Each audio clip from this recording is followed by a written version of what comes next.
Federal Correctional Institution, Petersburg, Virginia, 1967. Muhammad Ali had finally lost his legal appeals. The government had won. The man who refused to fight in Vietnam was going to prison. Not for long. Just processing. Just paperwork. Just the beginning of what they thought would be 5 years of incarceration for draft evasion. They wanted to break him. Wanted to prove that refusing America had consequences. Wanted to show what happened when you stood against the government. Ali arrived in handcuffs. The most famous athlete in the world being walked into a federal prison like a common criminal. The guards sneered. The other inmates watched, some with hatred, some with curiosity, some with satisfaction that the big mouth who dodged the draft was finally getting what he deserved. Ali kept his head up, didn't show fear, didn't show regret, just walked into prison the same way he walked into everything, with dignity, with certainty that he'd made the right choice, with the knowledge that principle mattered more than freedom. The prison had its own ecosystem, its own rules that had nothing to do with what was written in any handbook, hierarchies established through violence, respect earned through strength, power maintained through fear. And the most powerful person in Petersburg wasn't any guard or warden. It was an inmate named William the Bull Jackson. Jackson was serving 20 years for armed robbery and assault, had been inside for 8 years already, had established himself as the prison's enforcer, the man who settled disputes, who maintained order, who ran the underground economy, who decided what happened and didn't happen. He was 6'5", 260 pounds, had killed a man with his bare hands during the robbery that put him inside, was the undisputed prison champion in the fights that happened in places guards pretended not to know about. These fights weren't official, weren't recorded anywhere. They just happened, in the machine shop after hours, in the laundry room during shift changes, in spaces where inmates gathered and guards conveniently looked the other way. The fights had their own rules, not boxing rules, prison rules. Fight until someone couldn't continue. No referees, no rounds, no mercy. Just 2 men and whatever happened between them. Winner got respect, loser got broken. That's how it worked. Jackson had never lost, had fought maybe 30 times in 8 years, had hospitalized 7 men, had put 3 in solitary, had established through pure violence that he was untouchable, that crossing him meant pain, that challenging him meant destruction. Everyone in Petersburg knew it. Everyone accepted it. Jackson was the king, and kings don't get dethroned easily. When Ali arrived, Jackson saw opportunity, saw the famous boxer who dodged the draft, saw the pretty face that had been on magazine covers, saw the motor mouth who talked about being the greatest, saw weakness disguised as confidence, saw someone who needed to learn that the greatest meant nothing inside, that fame meant nothing behind bars, that Muhammad Ali was just another inmate who would bow to the real power structure. Ali had been inside 3 days when Jackson approached him in the yard, surrounded by his crew. 5 guys who did whatever Jackson wanted, who backed his plays, who ensured nobody interfered when Jackson made his moves. "Muhammad Ali," Jackson said, voice like gravel, the draft dodger, the coward, the man who was too scared to fight for his country but wants to fight for money. "You're in my house now, and in my house you show respect. You pay tribute. You acknowledge who runs things, or you learn the hard way."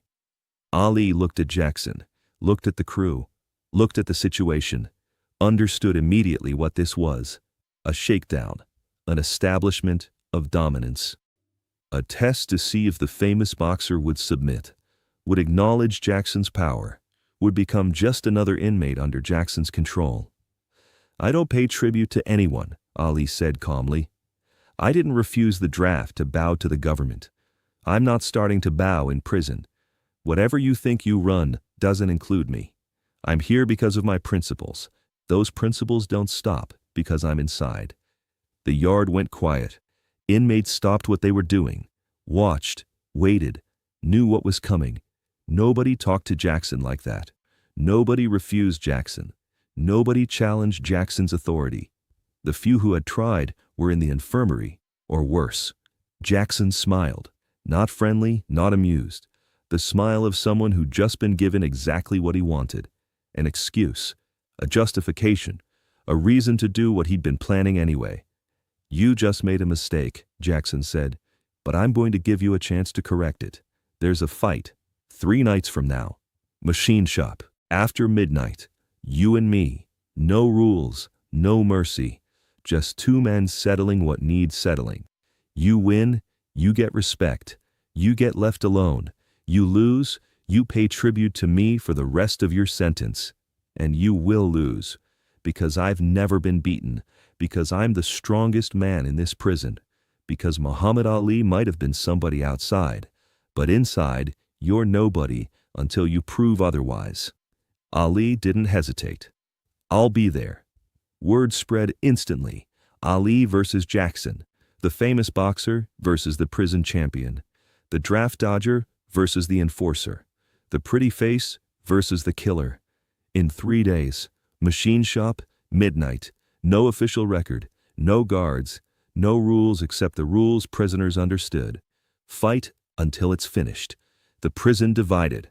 Some inmates hated Ali, wanted to see him destroyed, wanted to see the draft dodger get what he deserved, wanted to see Jackson break the man who wouldn't fight for America, wondered if Ali could actually fight, wondered if the fame was deserved, wondered if the greatest claim had any truth behind it. A few quietly hoped Ali would win, hoped the man who stood up to the government could stand up to Jackson too. Ali trained those 3 days, improvised, did push-ups in his cell, shadowboxed in the yard, stayed loose, stayed ready. Inmates who fought Jackson before approached him, warned him, told him Jackson fought dirty, went for eyes, for throats, for joints, told him Jackson didn't stop when people went down, kept hurting them until guards pulled him off, told him that every man who'd fought Jackson had regretted it, told him to back out while he could, to pay the tribute, to save himself. Ali thanked them, said he appreciated the concern, said he understood the risk, said he was fighting anyway, said some things were worth fighting for even when you knew you might lose, said principle didn't stop being principle just because the odds were bad. The night came. Midnight. Machine shop. 50 inmates gathered in the dark, watching, waiting, excited, scared, knowing they were about to witness something. Guards had been paid off, given incentive to patrol other areas, given reasons to not notice the unusual activity, given understanding that what happened in the machine shop stayed in the machine shop. Jackson arrived first, stripped to the waist, muscles like stone, scars across his chest and back, evidence of the violence he'd survived, proof that he'd been through wars and won them.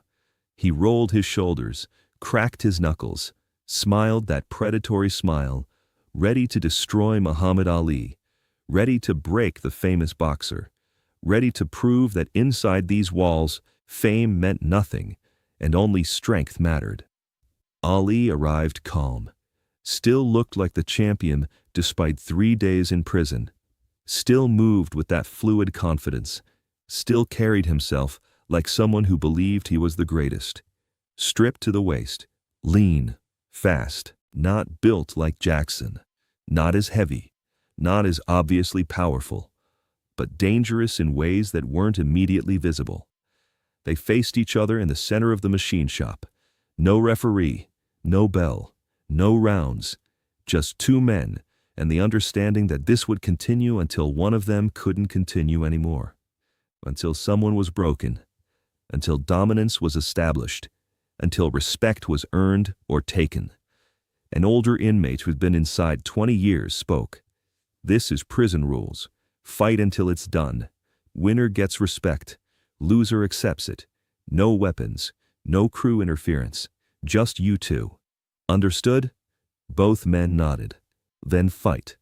Jackson charged immediately like a bull released from a gate, not boxing, not using technique, just pure raw aggression meant to overwhelm through shock and violence, trying to turn this into a brawl where his massive advantages in size and strength and brutality would matter most, through devastating haymakers meant to decapitate, to end the fight in one punch. Grabbed at Ali aggressively, trying to get him in a clinch where he could use his wrestling background and superior weight, where he could squeeze and throw and hurt Ali in ways boxing skills couldn't prevent. But Ali moved, not like someone in a bar fight, not like someone panicking, like a boxer, like the heavyweight champion of the world operating at a level Jackson had never encountered. Slipped Jackson's wild punches with minimal movement, made Jackson miss by inches, made Jackson look slow and predictable, made Jackson look clumsy and frustrated, landed sharp jabs that snapped Jackson's head back violently, landed precise combinations that had Jackson blinking in confusion and pain, showed everyone watching that there was an absolutely massive difference between being a tough guy who dominated through intimidation and being a genuinely trained fighter who had mastered the science of combat. Jackson was shocked. Nobody had ever made him miss like this. Nobody had ever hit him this cleanly and consistently. Nobody had ever made him look bad in front of other inmates. Nobody had ever demonstrated this level of superiority. He adjusted his strategy quickly, stopped trying to box, because that clearly wasn't working, started fighting dirty like the inmates had warned Ali about, went directly for Ali's eyes with his thumbs, tried to grab Ali's throat to crush his windpipe, threw vicious elbows and brutal headbutts, used every illegal move he'd learned in 8 years of prison fighting, every technique that had worked against every other opponent he'd faced. Ali adapted smoothly, defended not just against punches, but against everything Jackson threw, kept optimal distance using footwork Jackson couldn't hope to match, picked Jackson apart systematically with precision strikes. With boxing ability that couldn't be matched by toughness alone, no matter how great that toughness was, made Jackson increasingly frustrated, made Jackson progressively more tired, made Jackson realize with growing horror that he was in a fight he couldn't possibly win with brute force, that all his intimidation and violence and prison dominance meant nothing against someone who actually knew how to fight at an elite level. The 50 inmates watching stood in absolute stunned silence. They'd fully expected Jackson to destroy Ali quickly and brutally, expected the famous boxer to crumble immediately under real prison violence, expected Ali to learn the harsh lesson that being the greatest meant absolutely nothing inside these walls. Instead, they were watching Muhammad Ali systematically dismantle their supposedly unbeatable prison champion, make him look ordinary, make him look outmatched, make him look like someone who'd never actually fought a legitimately trained fighter before tonight. Jackson was bleeding from multiple cuts now, nose visibly broken and pouring blood, deep cuts above both eyes from precisely placed punches, breathing labored and hard, obviously hurt and weakening, but still fighting because pride wouldn't let him quit, still refusing to surrender, still trying desperately to find some way to hurt Ali, some angle of attack that would work, some opening he could exploit, some way to win or at least avoid complete humiliation. But Ali was in total control, was winning so clearly that the outcome wasn't in doubt, was proving point after devastating point that technique trumped toughness every single time, that skill beat strength, that Muhammad Ali was called the greatest for reasons that transcended any prison hierarchy or underground slight reputation. Ali could have ended it, could have put him on the floor unconscious, could have humiliated him completely in front of everyone. But Ali didn't, because he understood something crucial. This wasn't about destroying Jackson. This was about earning respect. And you don't earn respect in prison by humiliating people. You earn it by being strong enough to win, but wise enough to show mercy. So Ali kept hitting Jackson, kept winning, but didn't try to knock him out, didn't try to destroy him, just proved his point, proved he was better, proved he couldn't be broken, proved the greatest was real. Then stepped back. "We're done," Ali said. "You fought hard. You're tough, but this is finished. I don't need to put you on the floor to prove what everyone here already knows. I beat you. I earned my respect. Now you decide if you can accept that, if you can acknowledge that maybe being the prison champion isn't the same as being a real fighter, if you can show respect to someone who earned it, bleeding, exhausted, beaten, everyone watching, everyone waiting to see if he'd accept defeat, if he'd acknowledge Ali's victory, if he'd show respect or try to save face." Jackson looked at Ali, really looked, saw something he'd never seen before, saw what it meant to actually be the greatest, saw the difference between being tough and being skilled, saw that Ali hadn't just beaten him physically, had beaten him mentally, had proven superiority so completely that continuing would just be embarrassing. "You win," Jackson said, voice rough. "You earned it. You got respect." The machine shop erupted, not cheering for Jackson or Ali specifically, cheering for the fight, for the spectacle, for witnessing something real, for seeing Muhammad Ali prove in the most direct way possible that his claims weren't empty, that the greatest meant something, that even in prison, even against someone who'd never been beaten, Ali was still Ali. By morning, everyone knew.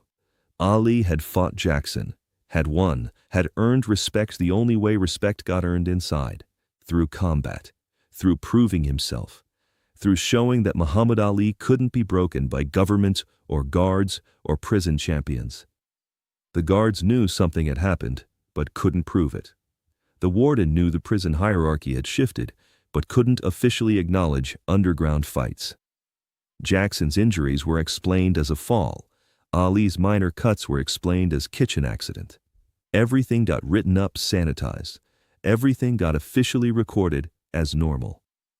While unofficially, everyone knew exactly what had happened. Ali's time in Petersburg prison changed dramatically, and immediately after that midnight fight. Inmates who previously hated him viciously for dodging the draft now respected him deeply. Jackson's crew that had been menacing backed off completely. Other prisoners approached Ali with an entirely different energy. Not as the draft dodger they despised. Not as the celebrity they resented. As the man who'd beaten their unbeatable champion. Who'd earned his position, the only way position gets earned, behind bars. Who'd proven himself in the most direct and undeniable way possible. Who'd shown convincingly that having principles and being genuinely tough weren't contradictory qualities. That refusing to fight in an unjust war didn't indicate any inability to fight when fighting became truly necessary for survival and respect. The prison guards knew something significant had occurred, but couldn't prove it officially. The warden understood clearly that the prison's entire power hierarchy had shifted fundamentally, but couldn't officially acknowledge that underground fights existed. Jackson's extensive injuries were formally explained as resulting from a fall in the shower. Ali's minor cuts and bruises were officially recorded as a kitchen accident during meal preparation. Everything got written up, sanitized, and acceptable. Everything got officially documented as completely normal prison incidents. While unofficially, absolutely everyone in Petersburg knew exactly what had really happened in the machine shop at midnight. Jackson and Ali actually developed something approaching genuine friendship during Ali's remaining time inside. A mutual respect that only exists between fighters who've truly tested each other.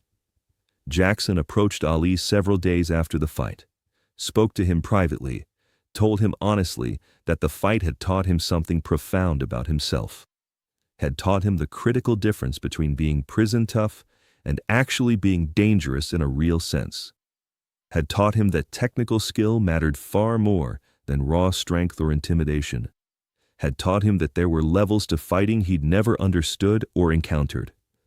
That he'd been the biggest fish in a very small pond and had mistaken that for being genuinely elite. "I thought I was the baddest man I knew," Jackson admitted quietly. "Thought 8 years of winning every fight meant I was unstoppable. Thought being the prison champion meant something real. Then I fought you and understood the difference between beating up other inmates and fighting someone who's actually great. You didn't just beat me technically. You could have destroyed me. Could have knocked me unconscious in front of everyone. Could have humiliated me so completely I'd never recover. But you chose not to. You won decisively and then showed me mercy. That taught me more than the beating did. That's real strength, real power. Understanding you can destroy someone and choosing not to. That's what separates you from everyone else. That's why you're the greatest." Ali's lawyers eventually got the prison sentence overturned on appeal. Supreme Court ruled in his favor, kept him from serving the full 5 years.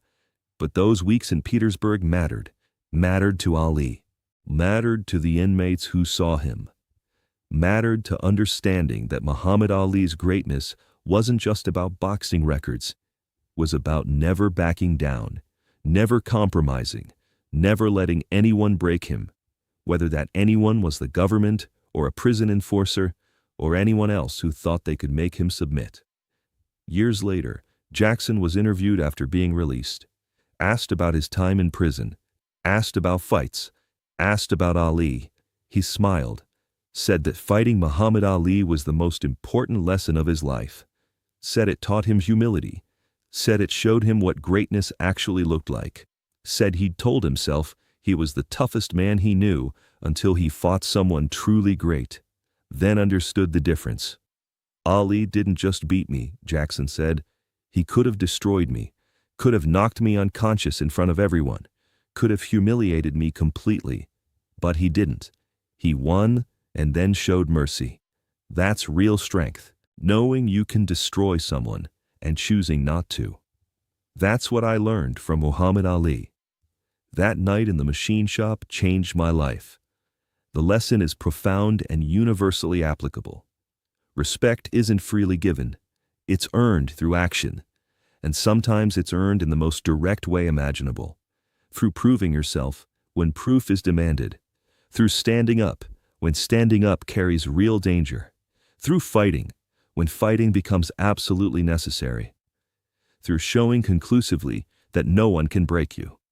Not governments, not guards, not prison champions, no one. Muhammad Ali went to federal prison and earned respect the hardest way possible through an underground fight with unwritten rules. Then demonstrated true wisdom by showing mercy when victory was complete and humiliation was unnecessary. That's why he remains the greatest, not merely because he could fight brilliantly, because he understood deeply when to fight and when to show mercy, when to prove dominance and when to extend respect. That's power, that's wisdom, that's Muhammad Ali. If this story moved you, share it. Subscribe for more untold stories. Remember, Ali earned respect through combat, then showed mercy through wisdom.